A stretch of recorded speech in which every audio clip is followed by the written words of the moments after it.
Hello అండి, welcome back to my channel. ఇల్లు ఇల్లాలు పిల్లలు మే 27th ఎపిసోడ్ చూద్దాము.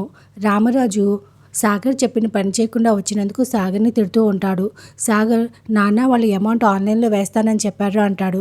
రామరాజు, అవి మొండి బాకీలు, వసూలు అవ్వని బాకీలని దగ్గరుండి వసూలు చేసుకురావాలి అనే కనీస బాధ్యత కూడా నీకు లేదు. ఈ ఇంట్లో ఒక పెద్దోడు తప్ప మిగతా ఇద్దరు ఎందుకు పనికిరారు? ఏ పని చెప్పినా సరిగ్గా చేయడం రాదు.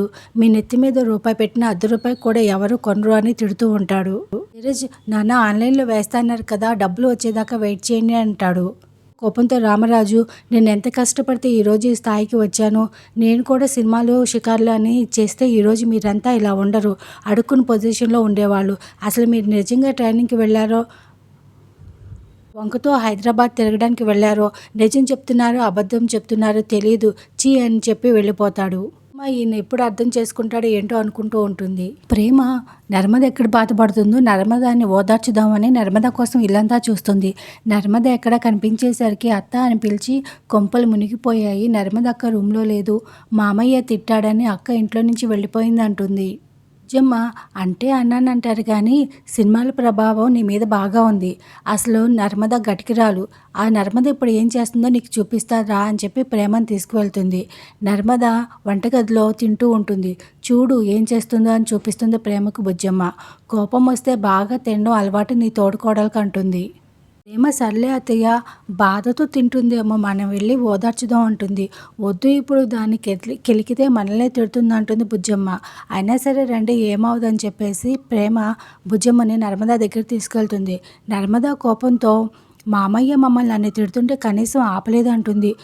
బుజ్జమ్మ, మీరు అసలు ఫోటోలు ఎందుకు పంపించారు అంటుంది. మీరు చూస్తారని పంపించాను, కోడలు కొడుకు సంతోషంగా ఉన్నారని తెలియాలి కదా అంటుంది. మామయ్యకి ఫోటోలు ఎందుకు చూపించారు అంటుంది. బుజ్జమ్మ చెప్పొద్దన్నా సరే ప్రేమ ఆ ఫోటోలు చూపించింది అత్తయ్య కాదు, వల్లి అక్క చూపించింది మామయ్య గారికి అంటుంది. తన సంగతి అని చెప్పేసి వల్లి దగ్గరికి వెళ్తుంది. బుజ్జమ్మ, నువ్వు ఎందుకు చెప్పావు? ఇప్పుడు వాళ్ళిద్దరూ గొడవ పడతారు, నువ్వు చెప్పకుండా ఉండాల్సిందే అంటుంది ప్రేమతో. సాగర్ను నర్మదాన్ని తిట్టించానన్న ఆనందంలో వల్లి డ్యాన్స్ చేస్తూ ఉంటుంది.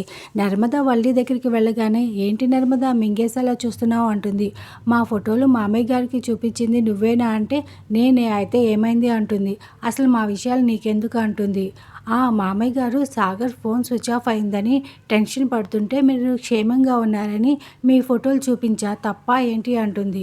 నేను ఇంటికి పెద్ద కోడలుగా అనగానే నర్మద, నేను ఇంటికి కోడలనే, నీకంటే ముందు వచ్చా, నాకు తెలీదా అంటుంది. వాళ్ళు గొడవ పడుతుంటే బుజ్జమ్మ వెళ్తానంటే ప్రేమ వద్దు అని ఆపుతుంది. బుజ్జమ్మ, ఏంటి ఆపుతున్నావు? నన్ను వల్లిని నర్మల తిట్టడం నీకు ఇష్టమే కదా, అందుకే నన్ను ఆపుతున్నావు అంటుంది. బుజ్జమ్మ, ఏంటి తోడికోడలు ఇలా గొడవ పడుతుంటే ఎలా అంటుంది. నర్మద ఊరికినే గొడవ పడటానికి మీ పెద్ద కోడలాగా నాకేమన్నా పని లేదనుకుంటున్నారా? నేనేమీ ఆవిడలాగా తిని కూర్చోవటం లేదు, ఉద్యోగం చేస్తున్నాను అంటుంది. దాంతో కోపంగా వల్లి, నన్ను అంత మాట అంటావా?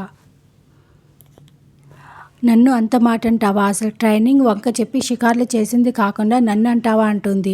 ఇంకోసారి నా జోలికి వస్తే బాగోదు అంటుంది నర్మద. బుజ్జమ్మ, ఏంటి నర్మద ఇదంతా అనగానే, అవును, మీరు ఆమెకే సపోర్ట్ చేస్తారు, మీరు ఇష్టపడి చేసుకున్న కోడలు కదా, ఆమెకే సపోర్ట్ చేస్తారు అని చెప్పి అక్కడి నుంచి వెళ్ళిపోతుంది. బుజ్జమ్మ వల్లితో, నువ్వు ఫోటోల గురించి చెప్పడం వల్లే ఇంట్లో ఇంత గొడవ జరిగింది అనగానే వల్లి, అవును, మీరు ఉద్యోగం చేస్తుంది కదా, ఆ కోడల్ని సపోర్ట్ చేస్తారు, నాకెందుకు సపోర్ట్ చేస్తారని చెప్పేసి వల్లి కూడా అక్కడి నుంచి వెళ్ళిపోతుంది. బుజ్జమ్మ ఇద్దరికి చెప్పలేక, ఏంటి ఇలా తోడికోడలు గొడవ పడుతున్నారు అని నెత్తి పట్టుకుంటుంది. ధీరజ్ రూమ్లో కూర్చుని వాళ్ళ నాన్నన్న మాటలు గుర్తొచ్చి బాధపడుతూ ఉంటాడు. రూపాయి పెడితే ₹1 కూడా పనికిరావు అన్న మాటలు తలుచుకుని బాధపడుతూ ఉండగా ప్రేమ వస్తుంది. ఏంటి అని ఆలోచిస్తున్నావు అని అడుగుతుంది. ప్రేమ కావాలని చెప్పి ధీరజ్ని కోపం తెప్పించడానికి పక్కనే కూర్చుని తింటూ సౌండ్ చేస్తూ ఉంటుంది. ధీరజ్, సౌండ్ లేకుండా తినలేకపోతున్నావా అంటాడు.